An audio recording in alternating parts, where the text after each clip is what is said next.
Welcome to the Infernal Brotherhood of the Scruffy Looking Nerf Herders. This is the live streaming video podcast by Star Wars fans for Star Wars fans. And today we're continuing our episodic review of Star Wars Andor with Season 2, Episode 6, What a Festive Evening. What a festive evening. Yes. I feel like we should have a festive evening like this. It seems like it'd be so much fun. Wait, which part? The stressful of removing the bug or the shootout in the alleyway? Both. Don't forget the explosions. And explosions. That's true. Like, it's a well-rounded evening. I feel like we That's could true. do that, and it'd be fun. Would you rather start with the stressful party or end with the stressful party and have the explosions and shit on the other end? Oh, yeah, no, that'd definitely be the end. Because, I mean, it's like fireworks. That's the finale. That's when it's like, okay, everybody go the fuck home. Oh, sorry, you were in that room? I guess you're not going home tonight. Sucker. All right. Yeah, you just found out you're the B plot character. Just get your ass shot. Yeah. I'm wearing a red shirt. Fuck. What were your initial thoughts of this episode? Man, I never thought a dinner party could be that intense. Like, oh, let's discuss this piece of art. Don't fucking move. Okay, now you need to move. This is pure threatening. I feel like I'm having sex again with my wife. It happens so rarely. She's very, very strict. I mean, it's up to the women to let us know how they want it so that they can achieve whatever it is women get, because we all know that the female orgasm is a myth. Oh, 100%. Yeah. Bigfoot is more real. Yeah, 100%. Yeah, man, my fucking my Che had to scare him off because he was gonna steal some sheep back in the day. So yeah. That's a true story. I'm constantly getting notes too, which is disturbing after being married to the same person for 28 years. If she didn't change her mind so fucking much, then you wouldn't have notes. No, press here, not there, ass. I'm like, fuck me, okay. I thought I was doing to you what I wanted you to do to me. Like, I thought that's not how this works. Like, that's what the whole time. I've been sucking your dick the whole time. Right. My bad. No, I love this episode. I love the tension, the build up, and just the rebels. Like, Andor knew. He saw it a mile away. And they went ahead with it anyway. And you knew what was going to happen. You knew, because we are on the inside. We see both sides of this storyline playing out simultaneously. We know they're being set up. We know they need to be successful. And we know they're a bunch of shit asses who don't know what the fuck they're doing. So 100%. Anytime you run into a situation like this and someone ever says something like, don't do that one thing. Yeah. No one take firearms. That's the only rule. And of course, the fucking young kid that's got to prove something takes the gun. Yeah. I think maybe the worst part about that, and I know we're sort of jumping ahead here and like in the middle of the show, they knew that dude.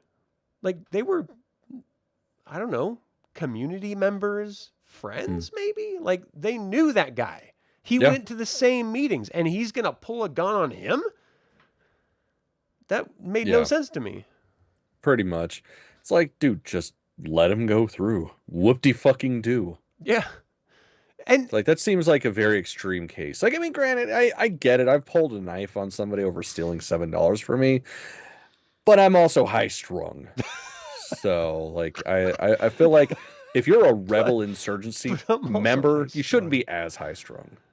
Right. Or maybe you would naturally be because you're a rebel insurgent.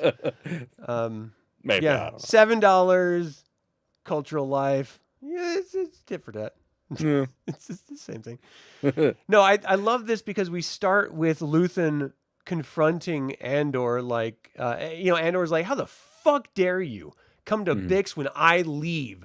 You didn't tell me. She had to fucking tell me. And he's like, oh, I was hoping she would tell you. Like, fuck you. What is that? You lying motherfucker. Yeah. Like, at this point, do you trust Luthen at all? Oh, hell no. I didn't trust him in the first season. But is it the wigs or is it something else? It's the Batman voice. I figured out actually this last viewing that's my problem with him is the Batman voice. It's like, at least put on a mask and some black makeup if you're going to do the Batman. Like, Come on, man. Okay. The thing is, I really like his character. I Oh, just don't like how 100%, his yeah. character acts. He like the end of the last episode, we got this genuinely honest moment from him talking to his companion, that sort of like surrogate daughter. And he's like, we don't know what the fuck we're doing. We're just making this up. I can't keep like ties on every loose thread out there. Like, we got Mhm. honesty from him. And cut to the next episode, and he is like shit ass normal number one again. And you're like, are you not like a human? Like, I get that you are doing your best to keep your hands around this thing, but this dude has been with you for like what, like 16 years or some shit? Like, Yeah, something. you have a relationship. Why are you fucking with him? Just be honest. And all it is like trying to score points verbally as if you're in a debate team, but Yeah. no one's watching. So what? Yeah. Why are you acting? I just don't understand it. I get the overprotectiveness, like, oh, you're coming to my office. Let's pretend like you're dropping off this art piece. Mhm. Like, I get that aspect of it, but you Oh, don't have to 100%. be an asshole the whole time. Like, he's clearly worried about his girl, Mhm. and you were being like duplicitous, and you're doing your best to keep this weird duplicitous machine in check. Don't you want to foster trust instead Yeah. of like mystery and worry? Yeah, it's like you're not Saw Gerrera, dude. Like dial it down a little You bit. must suck, yeah. Yeah, like he can get away with that shit because he's batshit crazy, and everybody that's in his crew is batshit crazy. So it's the dynamic works for that, but with these guys, no. Like, come on. So what do you think? I mean, they mentioned it once in this sort of back and forth between Andor and Luthen, where he's like, they're not ready, and he's like, when should they be ready? We need to do this now. They're ready to make a stand, and Andor's like, but they're going to lose, and he's like, that's a small price to pay for the rest of the galaxy to see them lose. So you do have to make those wildly difficult decisions Mhm. that this culture has to die for our movement to move forward. Like, that's a wildly brutal way of looking at this civil war, but it is a reality. Like, Oh I'm yeah. sure you could probably do it some other way, like hand puppets maybe, I don't know. I'm not a revolutionary, but I assume that's what Lamb Chop was doing back in the 70s. Yeah. I don't know. I mean, lamb chop, fucking puppeteers for fears. Like there's a lot of examples of cultural Mr. Rogers' Neighborhood. significant change through hand puppets. Yeah. But you see what I'm saying, though, right? Yeah. Behind Oh yeah. the shit commentary, like you have to make these awful choices, and is it really worth it? Do you think?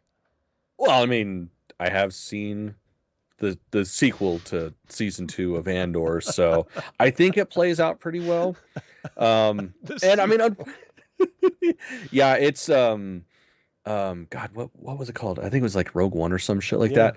yeah. But yeah, I mean, it's unfortunately no revolution starts without bloodshed from the people trying to fight the oppressed. It's just a fact of how warfare works.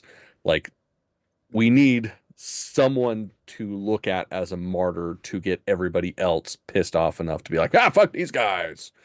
So it's, it makes perfect sense. It's shitty, but it's got to happen. And what does that say about the rest of us? Oh, we're Because we're sort of living in this realm horrible, parallel right horrible now, right? people. Yeah. Like, No, we're a terrible species. Like, we fucking hate each other until we have common ground, and then for like 5 seconds we're like, yeah, good job, brother. Let's do this. brother. And then, oh, you tied your shoes wrong. No, fuck you. Fuck you. It's Yeah. we're terrible. This species just needs to disappear already. We've had a decent run. Yeah, I mean, it's about time something else happens. Every once in a while we do something right, like this show, but everything else is just. And really, the show is only good because it's a statement about how shitty we are. That is true. That's damn, dude. That's some fucking heavy meta shit. Wow. Right. I love that we begin with Andor sort of raging against Luthen with Bix, and I want to sort of continue that storyline to the end, and we'll deal with the middle part here in a second. But we end with Bix getting vengeance, Oh my God, so beautiful. which is yeah, it's just so fucking great.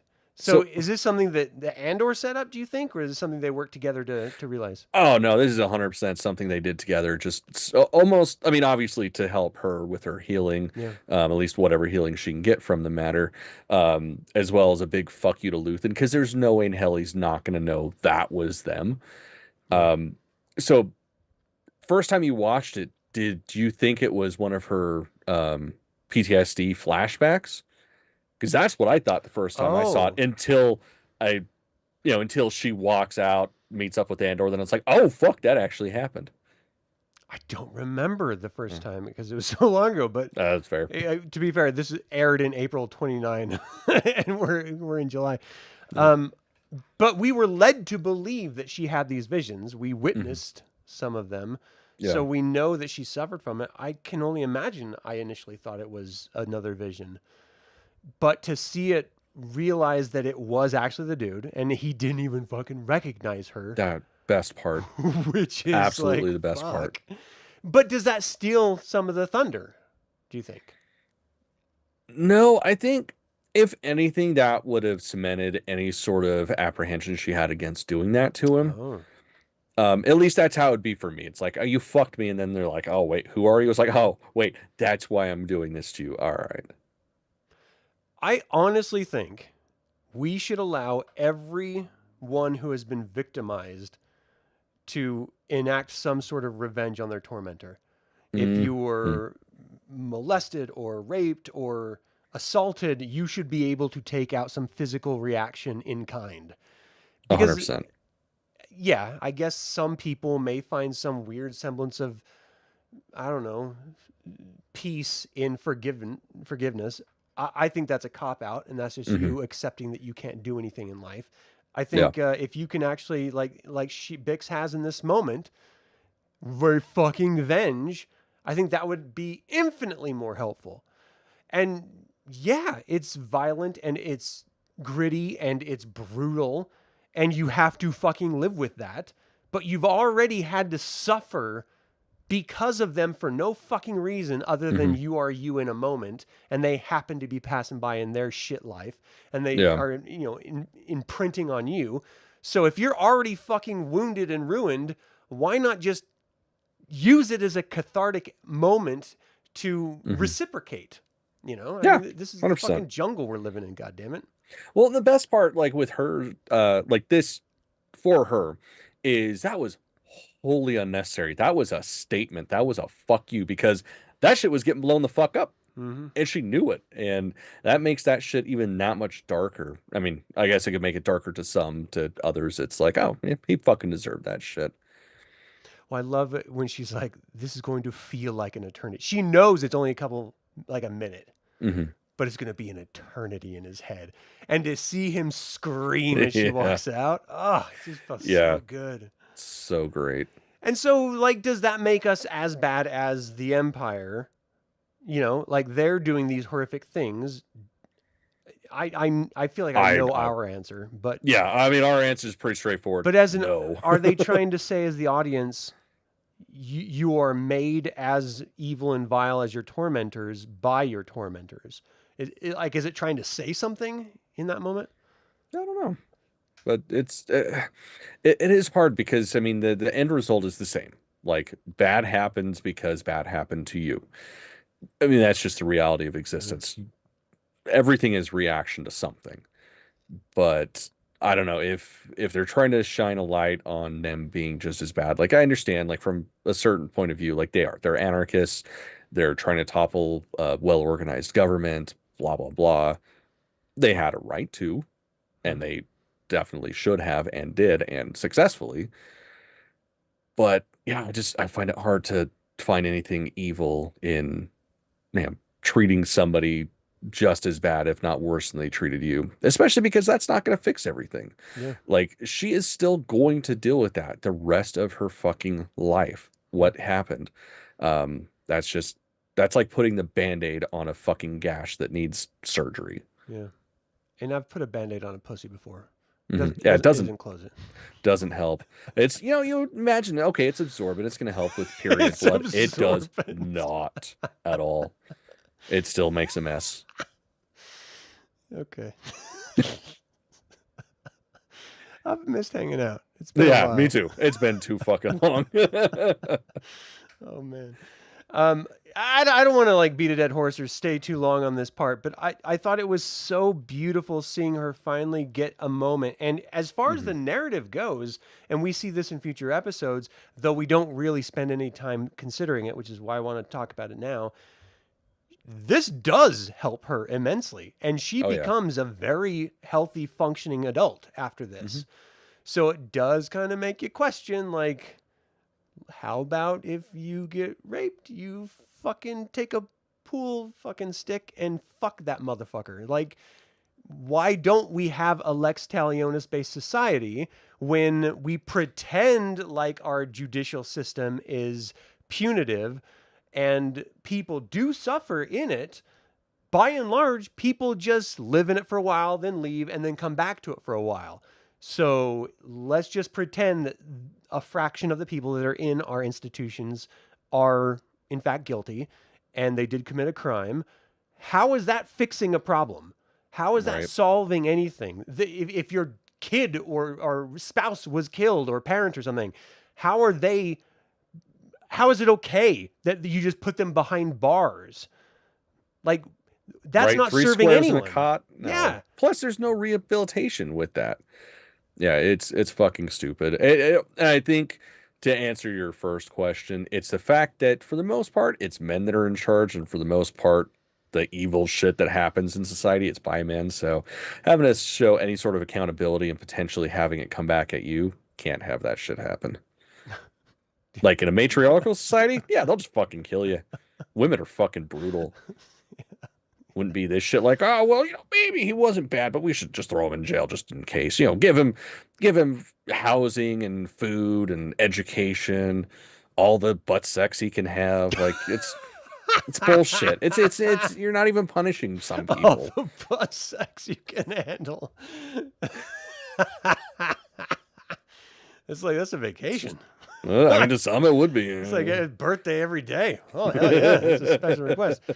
I just thought it was such a brilliantly powerful moment that I really loved diving into it. And I genuinely can't help but think that the writers and directors clearly have something to say Oh about yeah. rebellions and institutions and power, and it seems way too poignant for our time not Just a to little be bit. a statement about our time, Yeah. like, it's just too real not to have some sort of reflective lens on it. But in any case, so is it like, clearly Vel and Cinta are really effective rebels? They have been doing this for way longer than Andor has, and they know what they're doing. They know how to get in and get out, how to order and set up situations.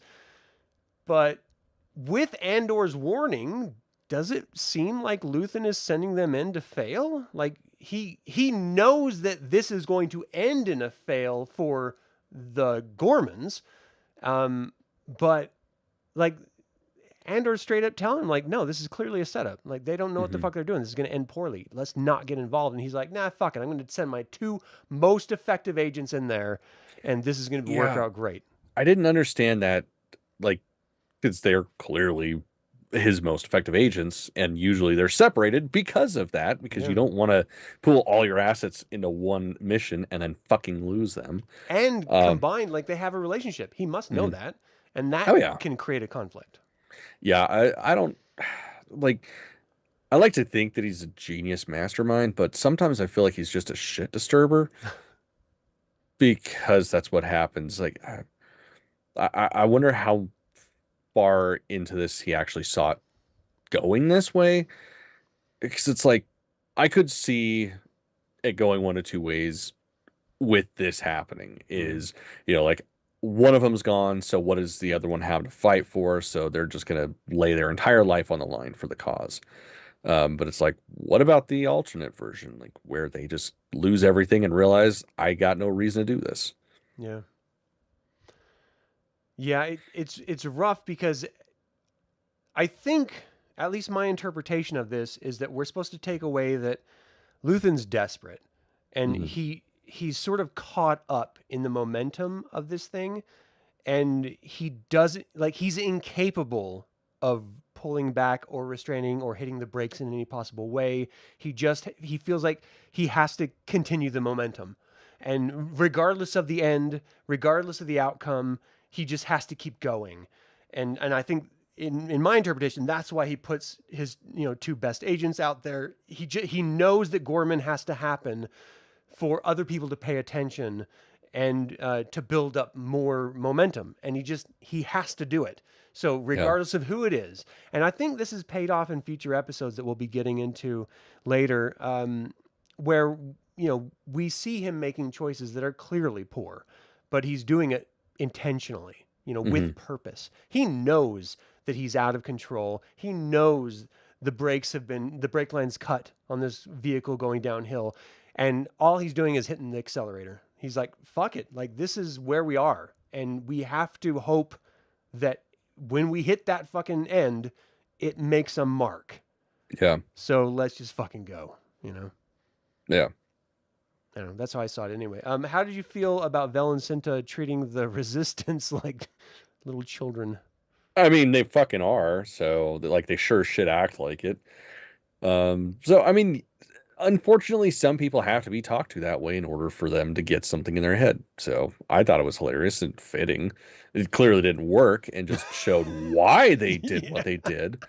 Um, yeah, that getting taken out by fucking accidental friendly fire. It's like, how fucking stupid do you have to be? Yeah. It happens a lot though. Like Oh, in I real believe life it. I believe situations, it. it I happens. believe it. It's brutal. I mean, it happened a lot more, in previous conflicts like Vietnam, Korea, Mhm. Iraq, the first Iraq war and stuff. But like people don't want to kill other people, and so they intentionally aim other places. And sometimes people are moving in those places they're aiming at, you know, Mhm. and it's crazy and it sucks. But they accidentally kill people on their side because they don't want to be murderers of even the side that they know they have to defeat, like Nazi fucking Germany. Like the amount of Americans that were later questioned and straight up said they did not aim at the enemy. They were just firing in the air because they didn't want to kill someone is shocking. Like in Vietnam, I mean, Vietnam, I think, is much more understandable Yeah. than Nazi fucking Germany. But like, if you, I, it, sort of that comparison to the whole Bix Gorst thing. That was a very sort of Nazi Germany thing, Hmm. like a Holocaust Jew in a camp is finally able to murder their torturers and captors. Like, yeah, everyone's behind that 100%. Yeah. Like, let's put Yeah. that on live TV and let's fucking squash this shit once and for all, and then see it rise up in America Yeah. later on. Right. That's yeah. Because nothing screams patriotism like and acting like a fucking enemy of ours.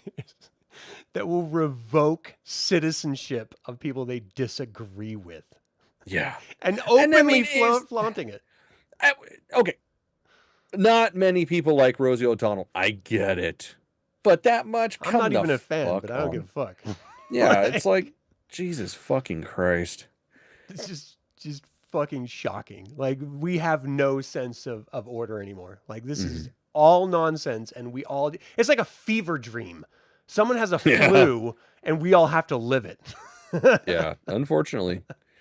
So fucked up. So Vel and Cinta go to Gorman, and they're doing their level best to put down instruction like, look, if you all want to survive this is what we'll do. Having no idea that they are intended to succeed. Like, that's the whole point on the other side. They want them to succeed, to push their agenda, and they're feeding right into it. And still, with a win on every level, they can't get out of their own way. It kind of Yep. reminds me of the Democratic Party. Yeah.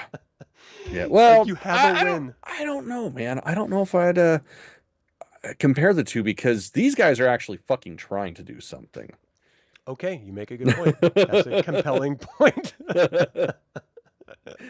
They're actually reading the fucking writing on the wall.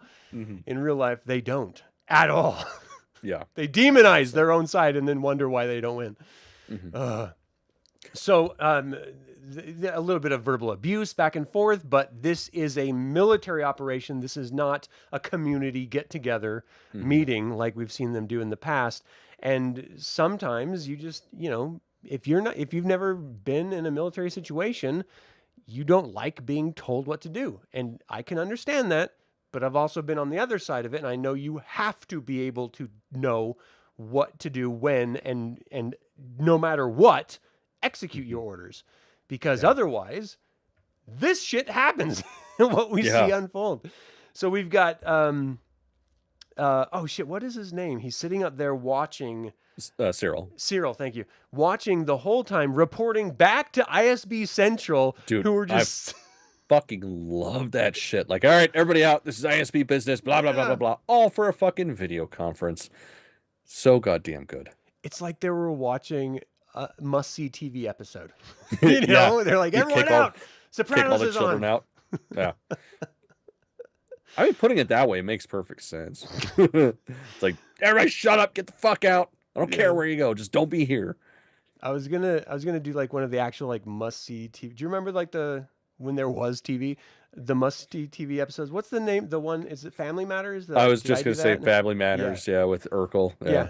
I It's the only wanted one to I do can that, think but of. I wasn't quick enough on my toes to pull that one out. So I went to an old reliable. No, but that's very much like they were just sitting there like, okay, and then what's happening and what's happening next. And they're just like, it's all working like amazingly well. These people are fucking morons. And they're like, yeah, we're the ISB. We're awesome. They're high-fiving. And I feel like they're getting ready to go do some volleyball without their shirts, like Top Gun, do a lot of complicated like high-five action. Hell yeah, I could get behind that. Which, did you ever do that as a kid? No, never. I did it a lot. It was a big deal when I was a kid. I was a Like the fat whole kid, so up, I really down. didn't take my shirt. Oh, the complicated handshakes. Yeah. Gotcha. Yeah, no. My friends were books for the most part. The friends I had like would just pick on me most of the time. So yeah, books were mostly my friends. Yeah. Hey, books don't do a lot of handshakes. I did a lot of complicated handshakes where I would have to have them walk me through it a couple times before I got it. I was like, wait, so we like a pull and snap? Is this what is that for? And they're like, just do it. So it's what we do. We'll look cool to everyone else if you do it right with us. I was like, all right, I want to look cool because I've never been cool in my life. So this is my moment, and I'm gonna fucking seize on it. I'm like Hamilton in that way, or fucking Marshall Mathers. Is that his name? Yeah, that's Eminem's name. Yeah. So anyway, so they're in the middle of the heist. It's going perfectly. I mean, they run into a couple like whatevers, and then old boy from the neighborhood comes by. What are you guys doing? What's going on? And fucking homie like just pulls a gun on him. Like, Yeah. what the fuck?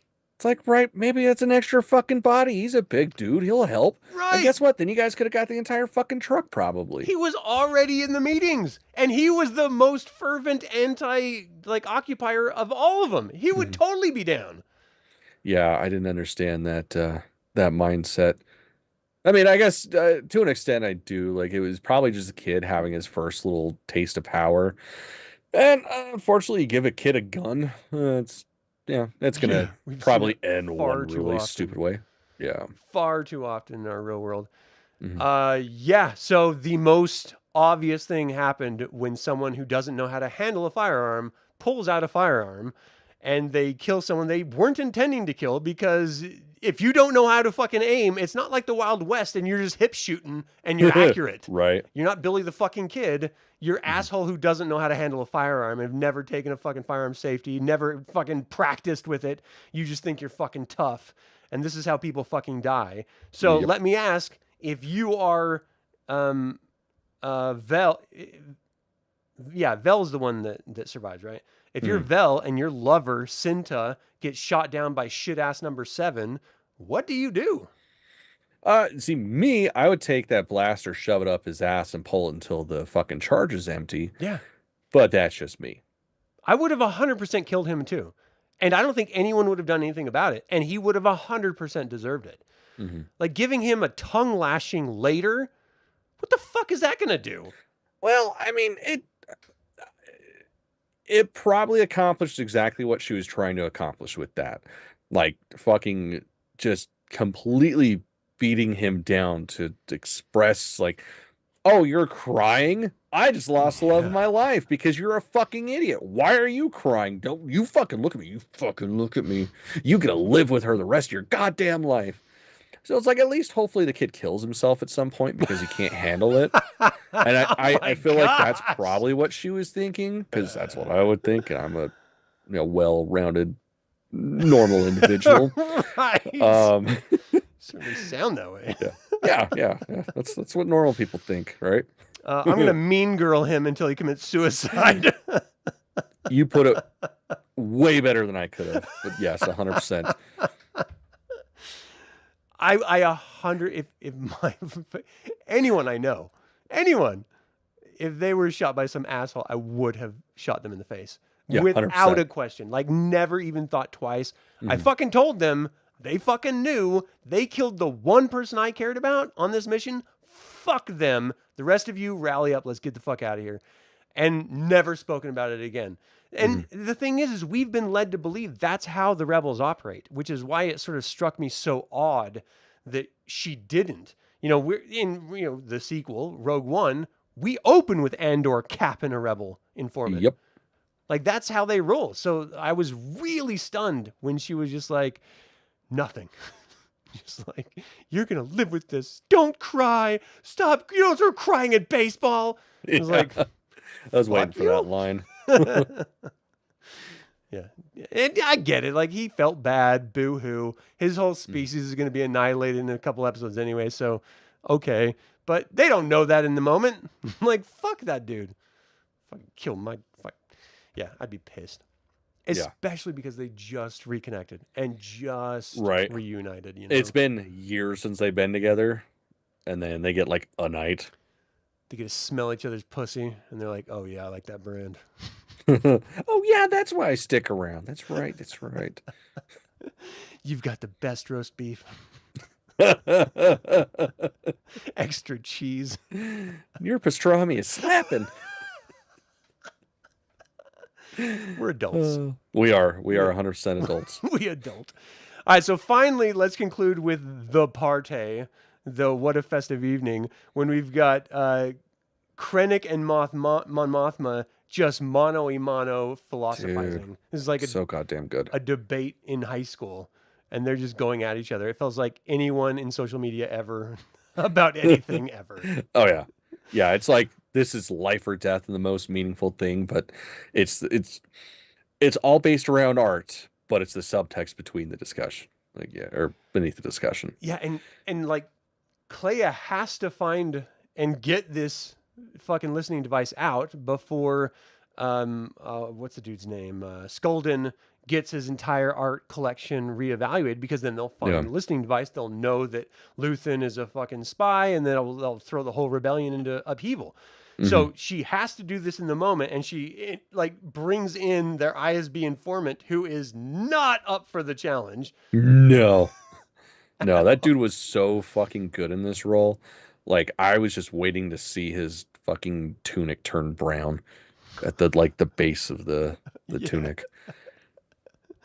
Just a yellow stain spread on the front, and the back just soils. But I did really like, because Krennic, he knows what's up. He's established. He's an intellectual.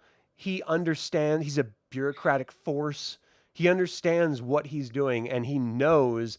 And this is, the very familiar argument we have nowadays in our society of liberal v conservative. Two opposite perspectives telling the same argument to each other that they're familiar with, delivering the same sort of anecdotal arguments back to counter the argument that's thrown at them, no one's mind is going to be changed. It's really just an exercise of feudalism, but they Hmm. feel compelled to do it anyway because I have to set down my ground and do something, you know? Yeah. Um, why is Krennic not just like capping her? I just feel like if I was the Yeah. bad guy, I would not put up with this at all. You have the Emperor at your back. Hmm. What's the worst that could happen? You're caught in a fucking crime lord's house and one of you ends up dead. Blame the crime lord. You walk away clean. I don't know. Do you like? Is Yeah. there a reason why they're being so diplomatic about it? I just think it's to make face. I really think that's it. Do you think they realize that they're on such opposite ends? Like, I know they're Oh, they have to conflicting know. politically, but do you like? She doesn't know about Operation Stardust, the Death Star, Hmm. and he doesn't know that she's running a fucking rebellion. They just know they're politically opposed in the Senate, and not even directly because she's the only senator. He's just a bureaucratic machine man, Like, do they know the stakes that are happening? Do you think? I don't think they know the full brevity of them, but like they have to understand that they're like polar opposites. Right. Like they are enemies within the same system that they both are a part of. So, I really like that yeah. alien uh, sculpture that they're like fingering. Hmm. Like you can feel the language, like it's all braille or something. Hmm. It's like Yeah, blindness was a gift. yeah, said no one ever. Yeah. Helen Keller's like, fuck you. But they're just like fingering it, like doing their best to find the clit Yeah. amid the swirl. We've all been there. We get it. Hmm. Yeah, Um, it takes just as long sometimes. And you never find it, and someone ends up bleeding. there's tears involved. Hmm. Usually weeks of not being able to try to find it again. Hmm. In any case, like she's like, you're gonna have to put your hand on this and like brace because I've got to pull. Like I'm gonna Yeah. shake this motherfucker. And the whole time I was getting. This is the second time I watched it. I was getting stressed out. Yeah, Like that's still. how well Yeah. this is played. Like it's so good. Yeah, thing is, like I remember this entire sequence like perfectly. Like from the first viewing, and yeah, still just caught up right in the story of it all. Yeah. So, did you have a favorite moment of this episode? Um, so it was a toss up between that part, just because the tension was so fucking palpable, but it was mixed between that and when Crybaby McGee is getting yelled at for blasting Homegirl's girlfriend, because it's like I want to yell at people so bad and make them cry like that, but I don't because I'm a good human being for the most part. So it's like nice little cathartic release watching someone else do it. Yeah. Um, yeah. Yeah. Yeah. This is tough because I think my favorite is watching Gorst get fucked in the Mhm. end of this episode. But that was such a sort of like almost like an afterthought of the episode. Yeah. It was just like almost like an after credit scene or something in some Marvel show. Right. It was just like, oh yeah, and here's this. No, I Uh, feel like this has at least a little bit more nutritional value than most Marvel post-credit scenes. right. I still loved it, and I think that's Oh my yeah. favorite. I love a good revenge moment, and that felt earned. Like Oh she yeah. was tormented by this asshat, and for her to finally be able to get vengeance on this piece of shit that literally tortured her. Like, Mhm. yeah, I love this. I'm here Yeah, for it. it's fucking beautiful. All right, did you have a least favorite part? No, this is all in all a beautiful fucking episode. I think Val should have shot that dude. That's my least Well, I favorite mean, part. yeah, I'll give you that. All right. Now we know what's coming next, of course. Mhm. So no reason for like, what do you hope for the future of this? But let me ask this instead: do you, knowing that we know the conclusion of the series, and we know of course the film that comes after it, do you feel like they did a sufficient job setting up the rebellion, or do you feel like well, I don't know. You tell me. What do you Yeah, I do. Because I mean, the thing is, it's it's in the name. It's the Rebel Alliance, and we've seen one faction of it with the original trilogy, and this is just like a different faction that we're seeing because we've also seen like other factions like through the Clone Wars and stuff. So, like I initially, up until we got to the finale, I was a little like, why the fuck are they jumping ahead so much? Like, there's so much room to play around in it, but it's like like a proper smart artist, you leave the audience wanting more. And they absolutely did that with this show. Yeah. Like, I could have easily eaten up another season or two of this and loved every second of it, but it's gonna stick with me just the two seasons. Whereas, like, other series that they've had, in one ear out the other, and they've had more than that. Yeah. I'm always a little bit torn on the story of the formation of the Rebel Alliance because, like, we were presented with a version of it in The Force Awakens. I'm sorry, not The Force Awakens. Force Unleashed, where Yeah. you're actually playing, and it ends up being Leia, who was a big part of forming the rebellion. Mm-hmm. And that felt very, very satisfying in the moment.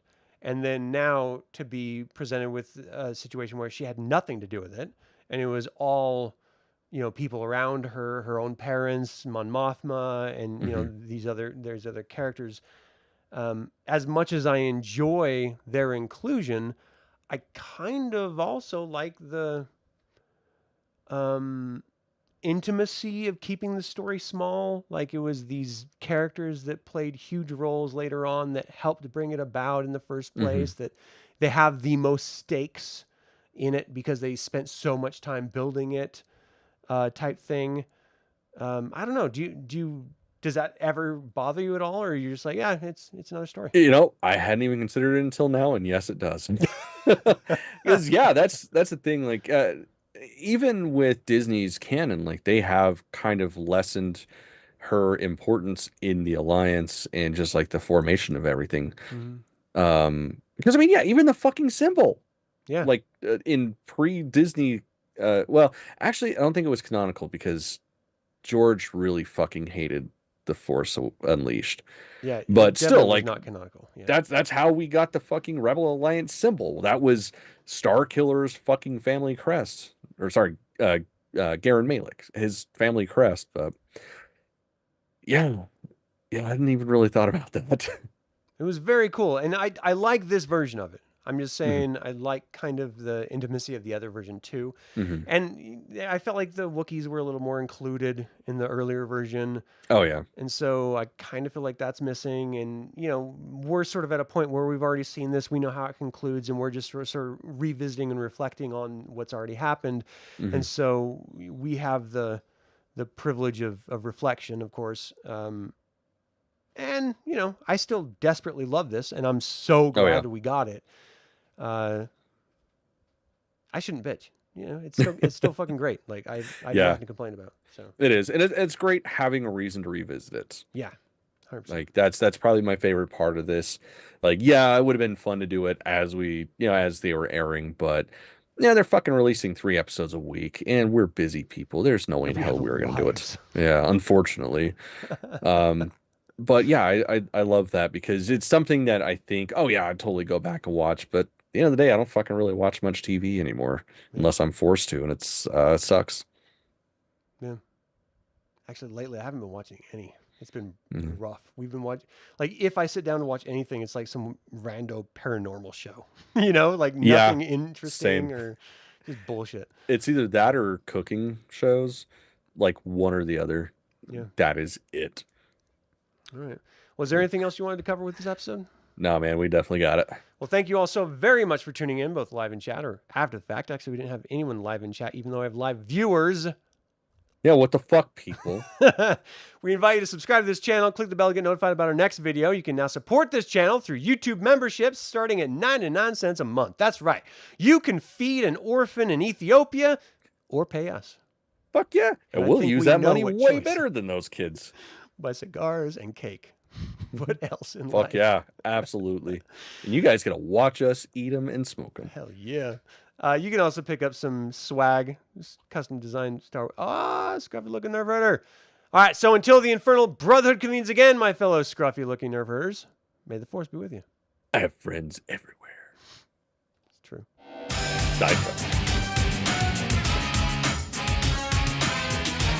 Just 45 minutes. Wow, that was a lot longer than I thought. It was a good fucking episode.